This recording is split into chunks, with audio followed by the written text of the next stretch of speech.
Edgar, bienvenido. Gracias, gracias. Comienzo, eh, pues he querido compartirles un proyecto de investigación que llevamos a cabo desde hace varios años y lo hemos llamado Red Colombiana de Pedagogía porque eh, ya puede demostrar resultados y porque estamos trabajando para que se siga expandiendo. Quiero comenzar con esta imagen, es una foto que tomé entrando a un centro comercial aquí en Bogotá eh, y colocan estos aparatos para que las personas prueben de conexión a internet y una niña arrastró un asiento para poder quedar a la altura del teclado y no hubo mayor cosa ahí, pero a la hora que iba saliendo del centro comercial la niña seguía todavía ahí concentrada, eh, ignorando todos los que pasaban a sus espaldas. Entonces me pregunto, ¿qué pasará si los niños, si nuestros niños deciden lo que quieren aprender y cómo quieren aprenderlo? Y me respondo a mí mismo diciéndome que ya lo están haciendo.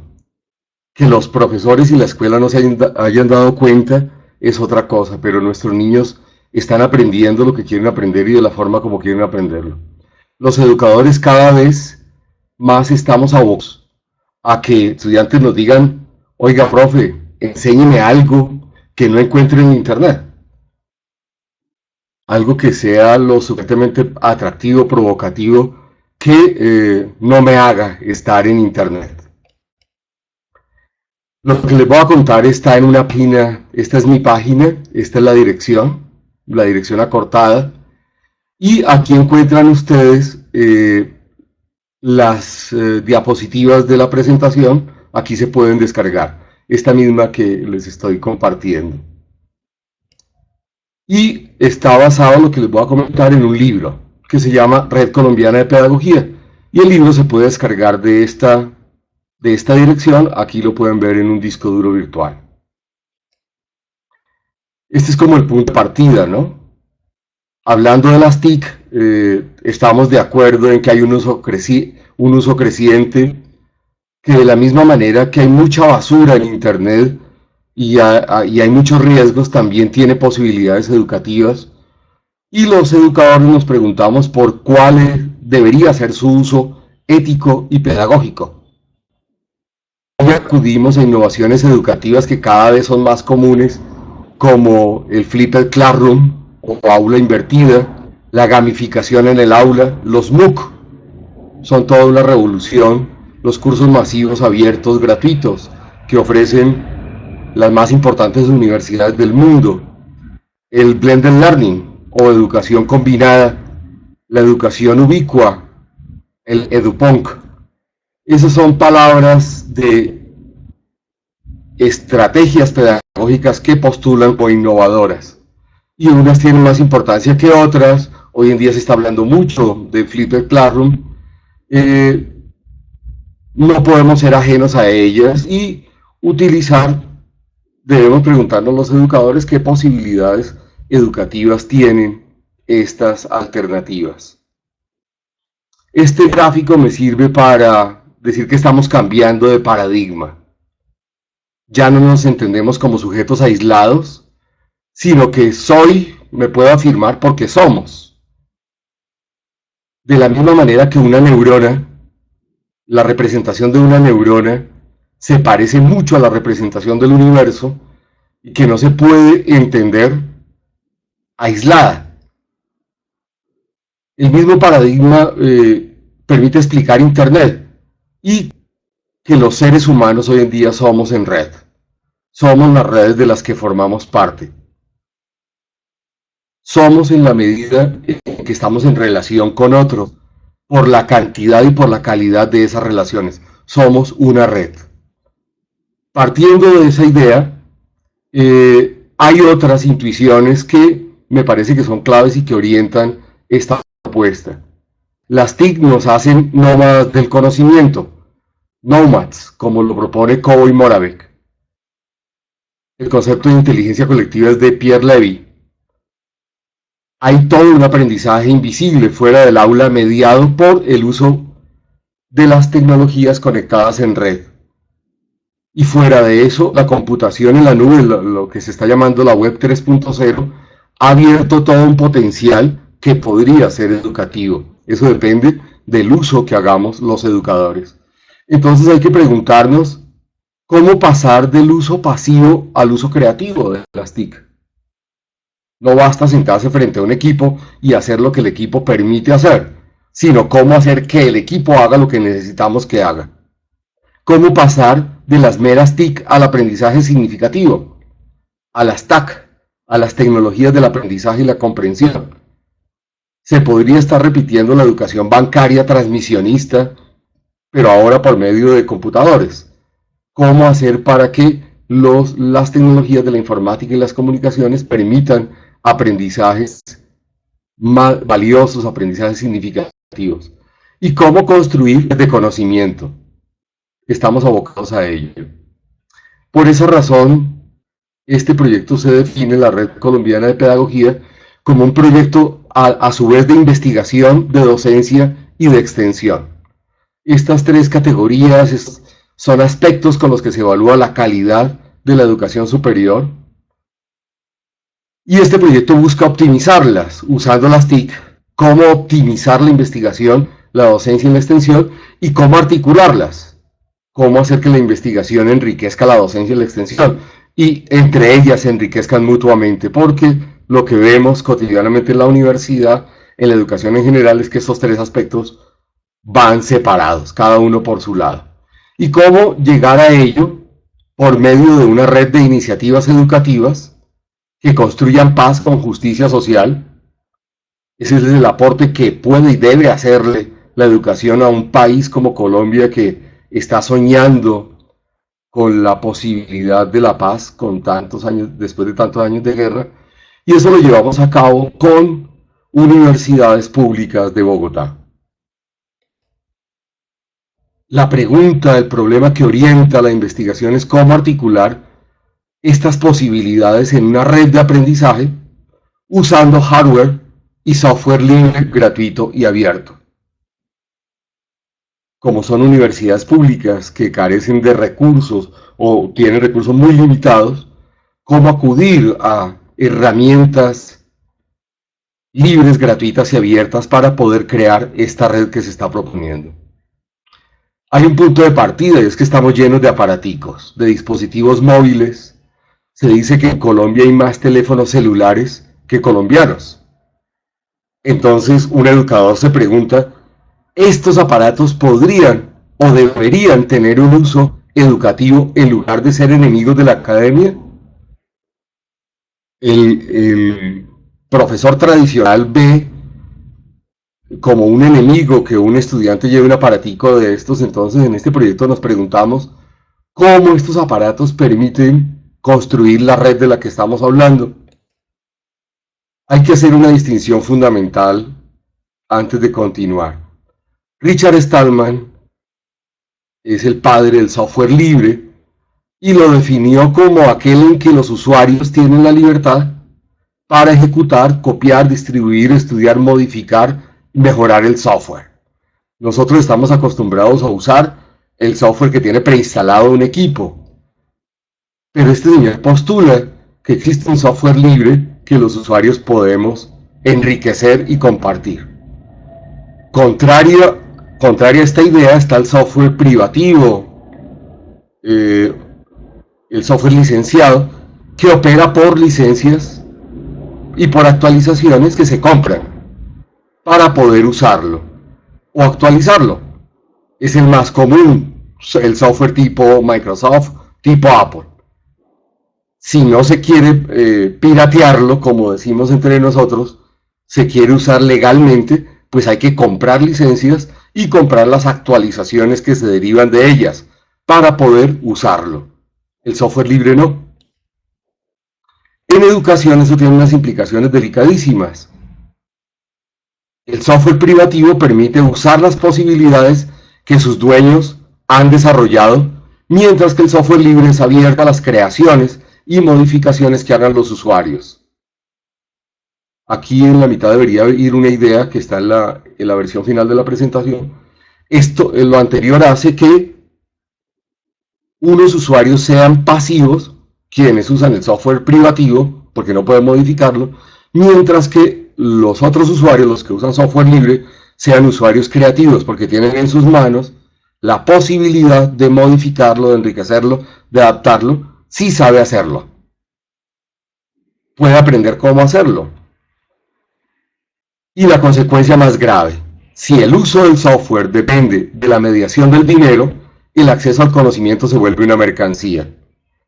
Entonces, esta propuesta camina también sobre la hipótesis de que la educación no puede convertirse en una mercancía y que las nuevas tecnologías deben facilitar la democratización del conocimiento, el acceso de todos al conocimiento y en particular de quienes históricamente han estado marginados del conocimiento justamente por no tener los recursos para ello. Por ello, el uso de software y hardware libre en educación es un imperativo moral. Hay unos criterios que orientan este trabajo. Ya lo dije, el uso pedagógico de recursos libres, gratuitos y abiertos. El blended learning como una de las innovaciones educativas, el aprendizaje combinado, que permite enriquecer la educación presencial con las posibilidades de la educación virtual y viceversa. Un enriquecimiento mutuo de las dos maneras de educar. Dar pie al construccionismo colaborativo, a la colaboración mutua sin la mediación de la ganancia, del lucro, a la solidaridad compartida. Y otro criterio es que las redes, las nuevas tecnologías pueden facilitar el acceso a una educación de calidad justo a quienes más la necesitan. Este proyecto fue reconocido por la revista Semana como una de las 100 ideas que están cambiando el mundo de la educación. La revista Semana es muy importante en Colombia y saca una separata que se llama Semana Sostenible. Allí hicieron una consulta de muchas iniciativas educativas. Ustedes pueden consultar este ejemplar de la revista en esta dirección y le asignaron a esta iniciativa el número 79.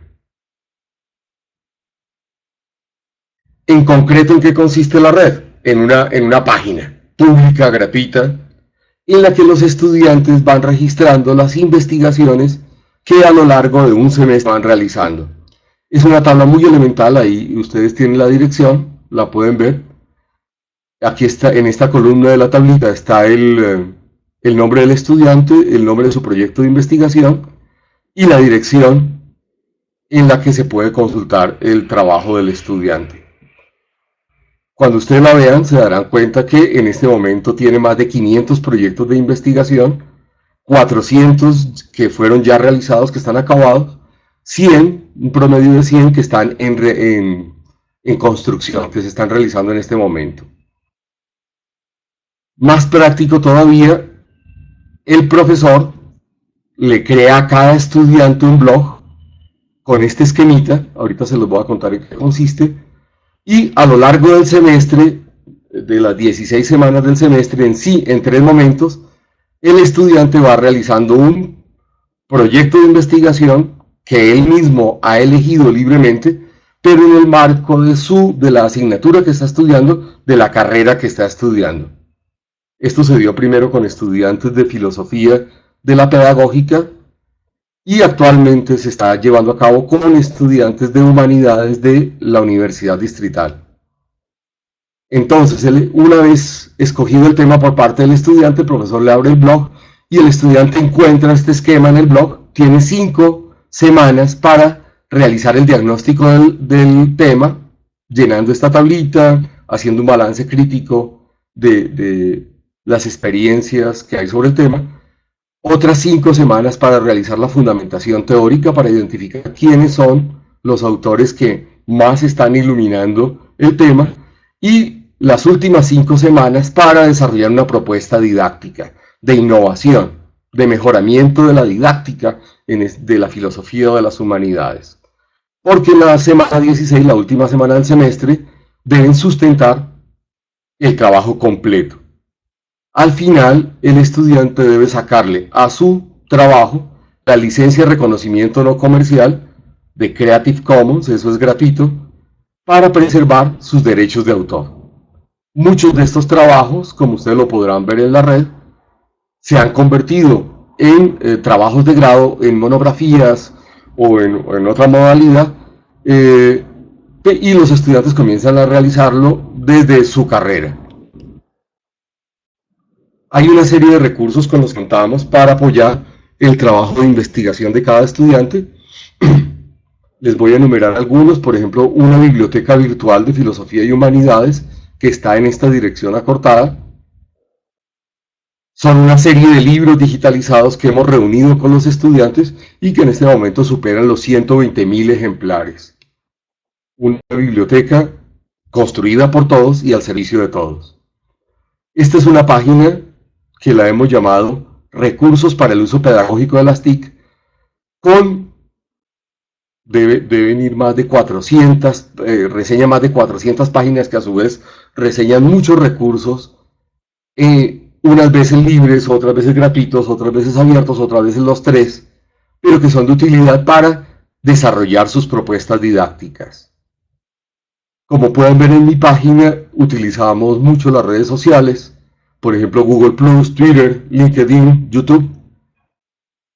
Otro recurso es TED, este portal de videos de conferencias de 15 minutos que se encarga de difundir ideas que son valiosas y en el que participan intelectuales muy importantes, muy influyentes del mundo contemporáneo. Otros recursos son los servicios educativos gratuitos de Google, como Google Académico, Google Books, o recursos libres como Ubuntu, como Moodle, como Chamilo, en fin. Utilizamos motores de búsqueda especializados en educación que van más allá de Google como buscador y utilizamos las redes sociales, en particular Facebook, un grupo que tenemos en Facebook que se llama La Pedagogía en Colombia. Aquí hay un pantallazo del grupo, ustedes lo pueden encontrar en Facebook, así como La Pedagogía en Colombia, y aquí no se alcanza a ver, pero el grupo ya superó los 17.000 miembros. Personas que llegan a este espacio buscando información sobre la educación en Colombia y participan extranjeros, personas interesadas en el mundo de la educación, en compartir experiencias significativas, innovadoras. Ese es otro recurso. Con todo ello estamos buscando superar también los vicios de la academia tradicional. El primero, el plagio. Al estar digitalizada toda esta información es muy fácil identificar el plagio. Entonces los estudiantes saben que no es posible plagiar acá porque es muy fácilmente identificable y porque nadie va a permitir que su trabajo sea plagiado por otra persona. Se trata de superar otro vicio como dejar todo para última hora, pues este es un trabajo progresivo que se realiza durante 15 semanas y se hace la sustentación permanente, pública, presencial en clase, y ahí se va argumentando, se va mejorando, se va sustentando teórica, metodológicamente, cada una de las investigaciones. Se está tratando de superar el llover sobre mojado, es un vicio de la academia tradicional, la repetición de la repetidera. En este caso, los estudiantes deben contarlo con el trabajo que han hecho sus compañeros en el pasado, deben citarlo y deben ir más allá de él, deben mejorarlo.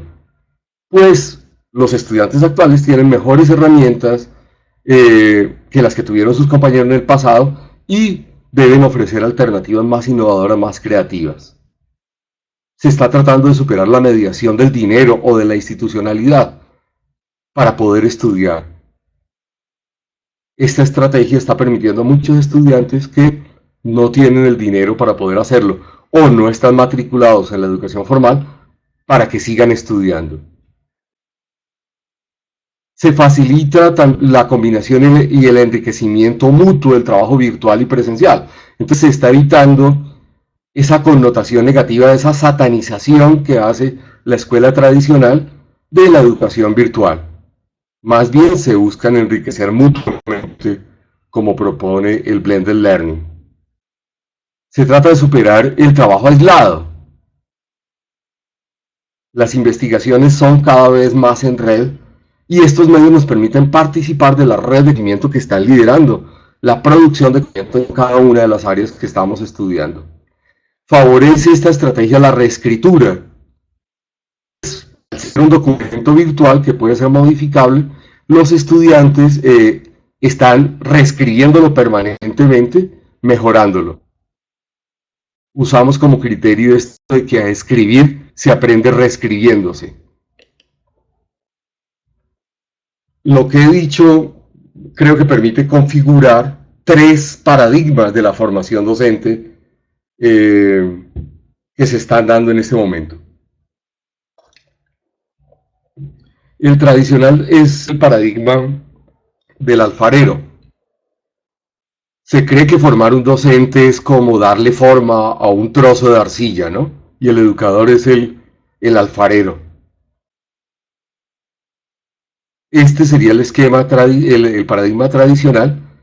Hay personas liderando, empujando el paradigma del cultivo, la formación de un docente como el cultivo de su humanidad, por ejemplo, Martha Nussbaum, el cuidado del otro.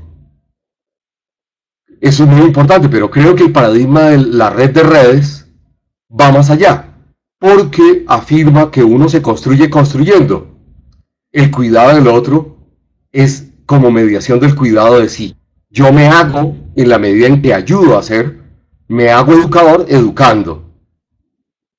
Y esta sentencia la propuso Hugo Pardo Kuklinski, argentino, y creo que sintetiza perfecto lo que trato de decir. Somos las redes de las que formamos parte.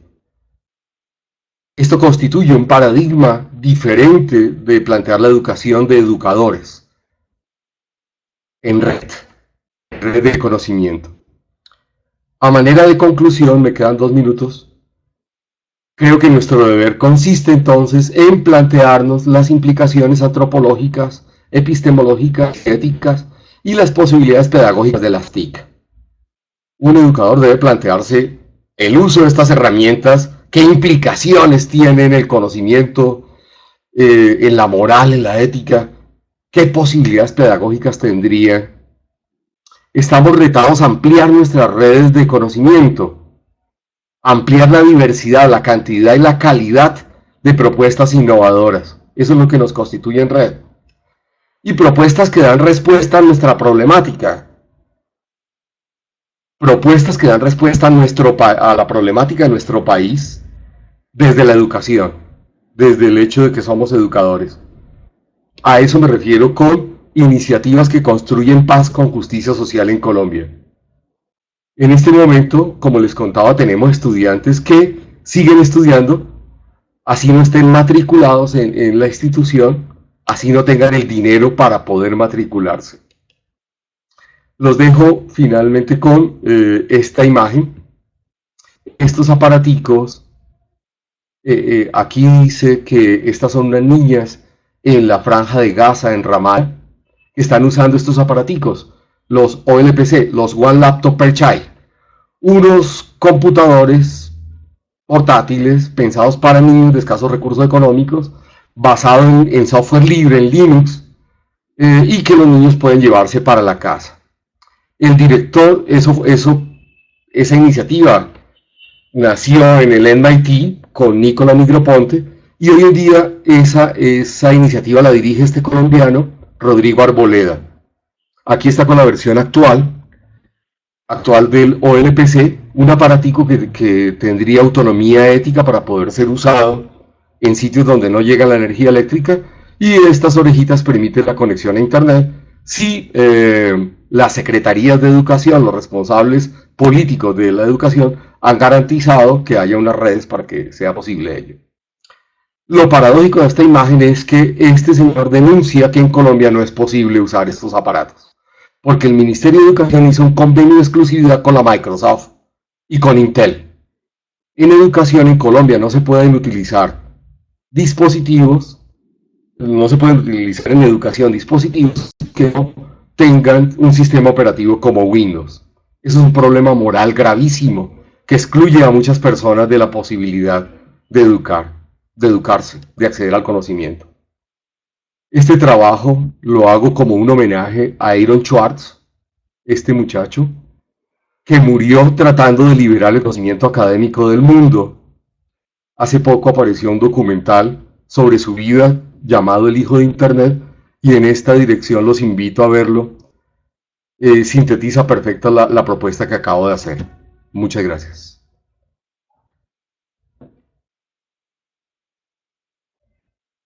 A continuación, iniciamos la ronda de preguntas. Se les recuerda que para participar deben picar en el icono levantar la mano para darles la palabra. El participante que se nombre debe activar su micrófono, hacer la participación y posteriormente cerrar el micrófono. Iniciamos la ronda de preguntas. Pues yo leo varias en el chat. La primera que leo dice cómo verifican que los equipos donados a los alumnos les den buen uso. Me imagino que se refieren a los OLPC. En Colombia son mínimas las experiencias de implementación. Hay países que se han comprometido de lleno. Uruguay, por ejemplo, por ley, instituyó que cada niño uruguayo tiene derecho a un aparatico de estos para su educación. Rodrigo Arboleda, el personaje que les mostraba hace un momento, este señor, donó varios miles de estos aparaticos y politiqueros los utilizaron para promoverse y para salir elegidos. Estoy hablando del anterior ministro de Defensa, ustedes lo verán en un video en YouTube, que estaba haciéndose campaña a la presidencia y que le estaba regalando estos aparaticos que a su vez se los habían regalado era al gobierno colombiano y al país, pero él los utilizó para regalárselos a indígenas por allá en el Bichada, en el Guainía, ustedes lo ven ahí en el video, y para hacerse, para promoverse, para buscar votos para la presidencia. Uso que me parece deshonesto, ¿no? Hay otros países que ya lo fabrican, como Venezuela, los canaimas, basados en esta tecnología, desarrollan sus propios equipos. Entonces, hay múltiples experiencias. Esa sería motivo de otra conferencia. ¿Qué uso pedagógico, qué experiencias significativas de uso de estos aparaticos hay en el mundo? Porque son múltiples. Y sobre todo en el tercer mundo. Estamos en mora de ello, de identificar experiencias significativas de uso de estos aparaticos y de aprender de ellos. Como no podemos usarlo, entonces la propuesta que les acabo de hacer, usemos los dispositivos móviles con los que cuentan nuestros estudiantes. Es bastante común cuando uno es profesor y en la universidad pública que la mayoría de estudiantes llegan con su celular, si no es con el celular, llegan con su tablet, con su Kindle, con su portátil. Eh, Quien no, entonces ha hecho adaptaciones. Por ejemplo, una PSP, un dispositivo para jugar en PlayStation, lo han adaptado para poder leer textos en PDF. Eh, en fin, los estudiantes son supremamente creativos cuando se trata de acceder a la información y hacer servir los aparatos. Yo no estoy proponiendo, quiero aclararlo, que se compre tecnología, sino que usemos creativamente la tecnología con la que contamos. Entonces, usando software libre se han optimizado equipos viejitos y que funcionan muy bien. No se necesita, como dice la propaganda, como dicen los vendedores, estar al día o tener la última tecnología para poder usarla pedagógicamente. Ese es un error que creo que hemos cometido los educadores. Se trata de optimizar la tecnología con la que contamos. Estoy leyendo la siguiente pregunta. Tenemos una pregunta de Catherine Garzón. Catherine, en este momento tiene el micrófono abierto para realizar la pregunta. Te oigo.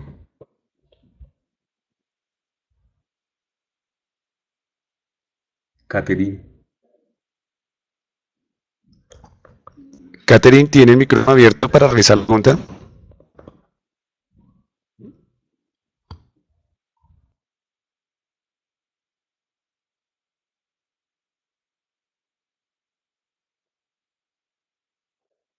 Entonces leemos una pregunta realizada en el chat. Diana Marcela Castañeda Garavito.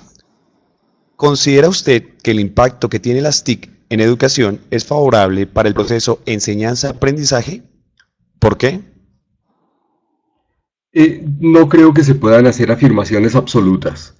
Puede ser tan favorable como desfavorable, depende del uso que se haga. Abandonar niños frente a equipos conectados a internet es ponerlos en un riesgo con no enseñarlos a leer críticamente todo lo que les muestra internet, es ponerlos en riesgo, y ahí tiene un deber ético el educador frente a ello. Entonces eso podría tener consecuencias nefastas, todos los delitos, el acoso, el matoneo virtual que está sucediendo, por supuesto que tiene consecuencias negativas. Pero eso tampoco nos puede olvidar de que tiene consecuencias positivas. Internet es el acceso a miles de libros digitalizados que no podemos comprar. Es ilícito en las leyes internacionales cuando uno digitaliza un libro con fines académicos, es lícito. Lo ilícito es usarlo con fines comerciales. Digitalizar un libro para enriquecerme, eso sí es ilícito.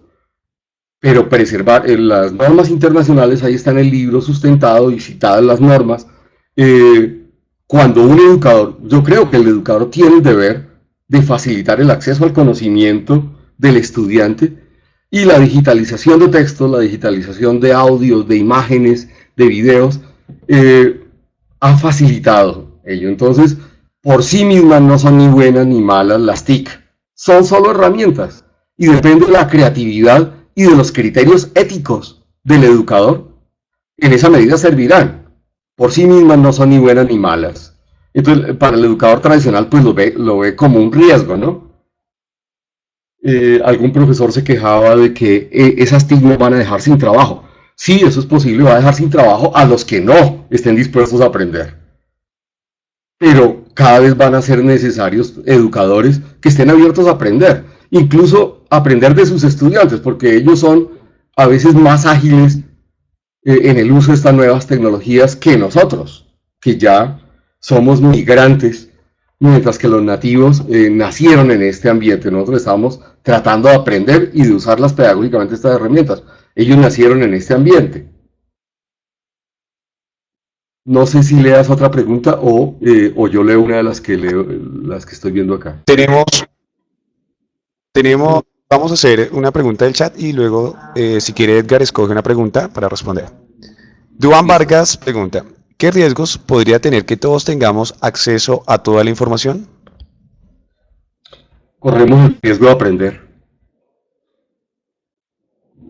Yo creo que se esperaba una respuesta negativa. Claro que tenemos riesgos de acceder a información que sea falsa, a que se cometa delitos con nuestra identidad digital.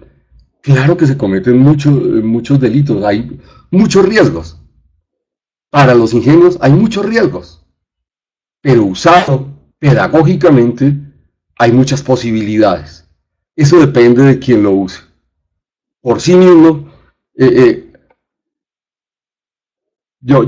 usualmente cuando se habla de riesgos es inevitable que los niños vean imágenes pornográficas, por ejemplo. Ya aparecen hasta en comerciales. Las películas de manga que están viendo ya tienen imágenes de contenido sexual. Entonces la actitud no puede ser tapémosle los ojos a los niños para que no vean esas cosas, porque es inevitable que las van a ver. Más bien, ¿qué abordaje pedagógico hacemos de ello? Un video que están viendo los chicos puede tener un abordaje pedagógico, pero depende del adulto responsable que está al lado, del educador ético que esté al lado, de las herramientas pedagógicas, didácticas que tenga el educador para aprovecharse de ello. La actitud hoy en día no puede ser tapémosle los ojos y los oídos, porque ahí hay riesgos. Más bien aprovechemos incluso la información negativa, aquella información que nos hace caer en el error, aquellas páginas falsas que están diseñadas para hacer caer en el error a quien las ve, pueden tener un componente pedagógico cuando hacemos una lectura crítica de ellas, cuando la comparamos con otra página que tiene una información que sí es confiable. Esa es una instancia de aprendizaje. Entonces, lo que quiero decir es que por sí mismas, estas herramientas no son ni buenas ni malas. Es bueno o malo el uso que los educadores hagan de ellas.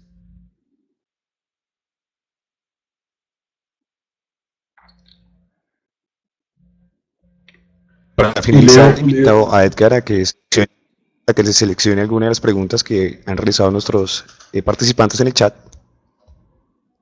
me gustaría saber cómo este proyecto genera impacto en las personas con discapacidad. Excelente pregunta. Uno de los proyectos que ustedes verán allí lo hizo un estudiante ciego.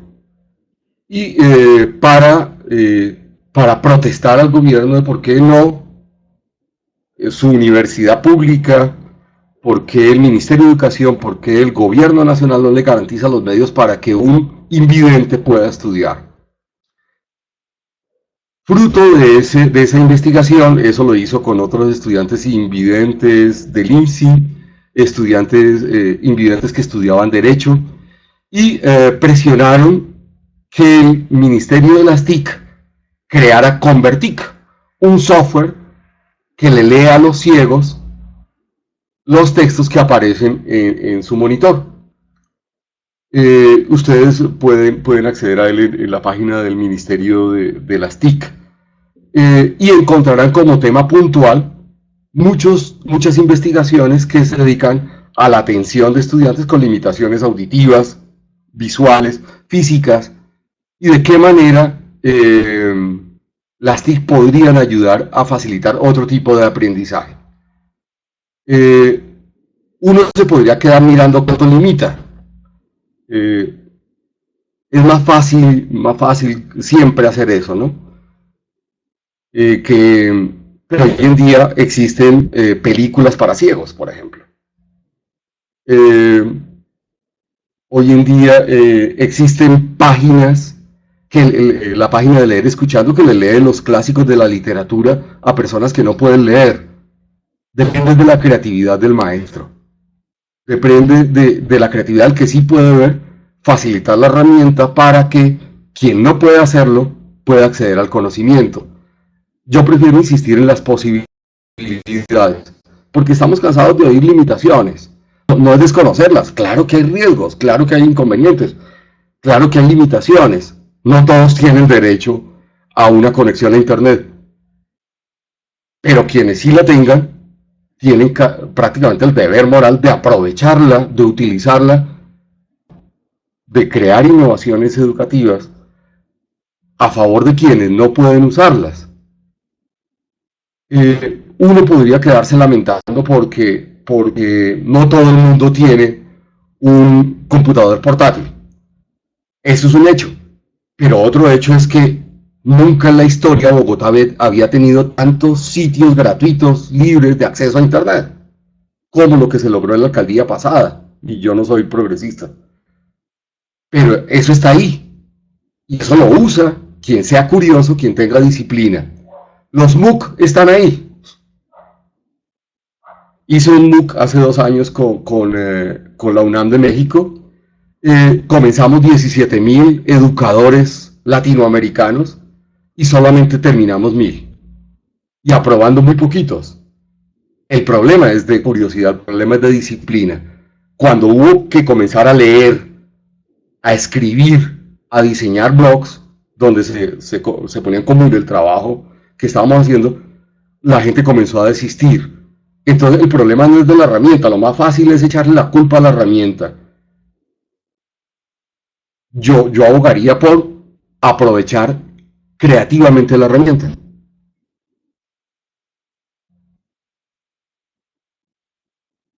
Tenemos la participación de Edgar Ramírez. Les recordamos que si quedan preguntas pendientes, las pueden hacer en el foro de esta ponencia, que se encuentra en el auditorio junto con el material usado en esta conferencia. Los invitamos a todos a nuestra siguiente ponencia, Trabajo Social y Cultural Digital, los entornos virtuales como nuevos campos de enseñanza, aprendizaje continuo. por Guadalupe Jacqueline Ávila Cedillo de México. Muchas gracias a ustedes por participar en nuestro 6º Congreso Internacional.